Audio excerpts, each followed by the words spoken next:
every single offseason, Bill Connelly of ESPN does his returning production rankings across the college football landscape, and he has a formula he puts together to kind of hone in on certain position groups having more emphasis than others when it comes to teams coming back to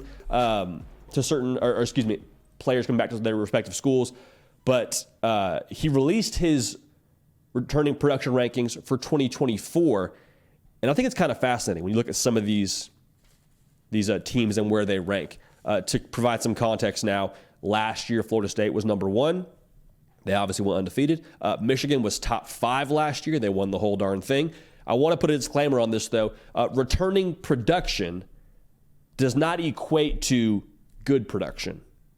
It means you're back in your experience, but it doesn't necessarily guarantee that you're somehow going to be successful because you had the same right guard back from last season. Well, that right guard actually allowed 3 sacks a game. So maybe that's not who you want returning. So just food for thought, something to keep an eye on. But Virginia Tech is the number 1 team in returning production heading into 2024. Now, for the record, Virginia Tech, they finished the season hot.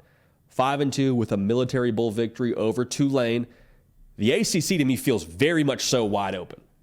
I'm not calling my shot for Virginia Tech, but I do think if they can pick up where they left off and kind of keep that momentum with all this returning production they have on their roster, might be worth taking an extra look at the Hokies in Blacksburg, all right? It might be something to keep an eye on. Nebraska's at number 3 in these returning production rankings. 76% of the offense is back. I have to believe they're going to upgrade at quarterback with Dylan Raiola. Now, depending on how he acclimates to the college system and if he actually ends up winning the job, that's obviously going to be a factor. But they ran for over 175 yards a game last season. 76% of that production is back. That's a good sign. 78% back on defense, I think, is a bigger deal. That defense allowed 18 points a game. You turn on the tape, and I understand the Big Ten wasn't always a juggernaut offensively, but look, man, like the black shirts, man, they were swarming around. They were getting downhill with bad intentions whenever they saw a perimeter screen or whenever they read run. Like that was a defense that played fast consistently, and more importantly, outside of that production being back, their defensive coordinator is back in Tony White, a guy who I believe could have taken a head coaching job this past offseason should the right one have presented itself. Big, very big for the folks in Lincoln that he's back. Now, I want to say this, with them being number 3 in returning production, having the season they had, having another year now to get some standards in place, get some more familiarity with Matt Rule's way of doing things, this is the year.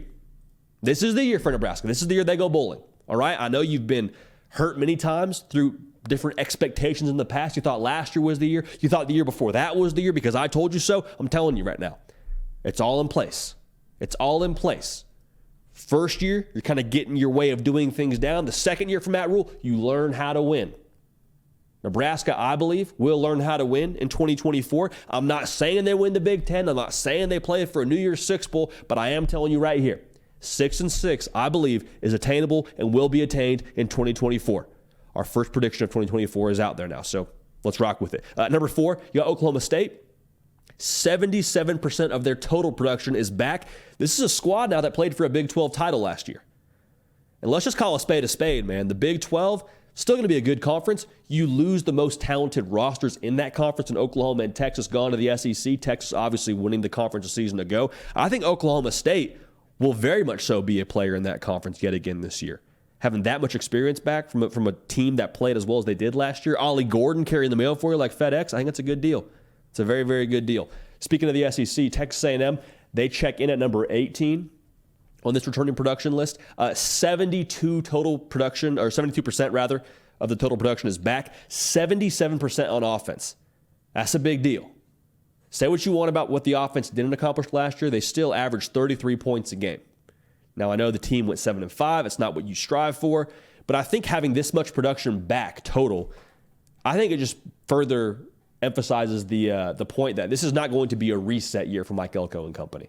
This is not going to be a year where you kind of, okay, let's all sort of figure out where we are on this team. Let's kind of figure out who we're going to be, establish our identity. Like that would be the case if you didn't have some Jimmies and Joes to work with. They do have that in College Station.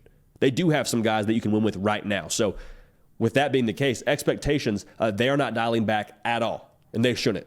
More power to them. Now, Alabama's at number 115 out of 134. And before we panic and before we say there's something wrong with Bama and Nick Saban leaving and all this, like, yes, that's the reality. 134 teams, so number 115 isn't the worst, but it's not great. Last year, Alabama checked in at 125. Okay, so Alabama's actually, if you want to be real here, up 10 spots from a season ago. Now, they did lose a lot of players through the portal. There's no way around that. Lose some players to the NFL. No way around that. But what's left on the roster, while it's inexperienced, it's still very talented and very capable of winning in the SEC. Reason for that being, they've recruited really well. You say, well, they transferred out. This guy transferred. I'm not saying they didn't, but I'm saying since 2020, here's the recruiting classes for Alabama. Second in the country in 2020, first since 2021, second since 2022, first in 2023, second in 2024. So 2, 1, 2, 1, 2. I'm not saying they have the most experience. In fact, this list is saying almost the opposite. But to say they're not talented or not capable in 2024 to win a lot of ball games is just false. So Kalen DeBoer will still have some ingredients to work with. Alabama at 115, but that's 10 spots up from where they were last year. And, of course, they won the SEC and made the college football playoff. So think of that as you want. Michigan at number 128. Again, out of 134. They bring back a total of 36% production, 24% on offense, 47% on defense. So that's a little bit more encouraging. And the numbers don't reflect the fact there's still some really good pieces there. Mason Graham is back. Will Johnson's back. Colston Loveland's back. Donovan Edwards is back, who I believe has more in the tank than what you got to see this year. The national title game, I think, probably put us all on notice as to what kind of player he is, or maybe reminded a lot of us what kind of player he is, because Blake Corum kind of saw a heavier share of the load this year. People talk about Michigan from 2023 as a team that's extremely deep. Like that was what you heard all year long from opposing coaches. Really talented, really deep.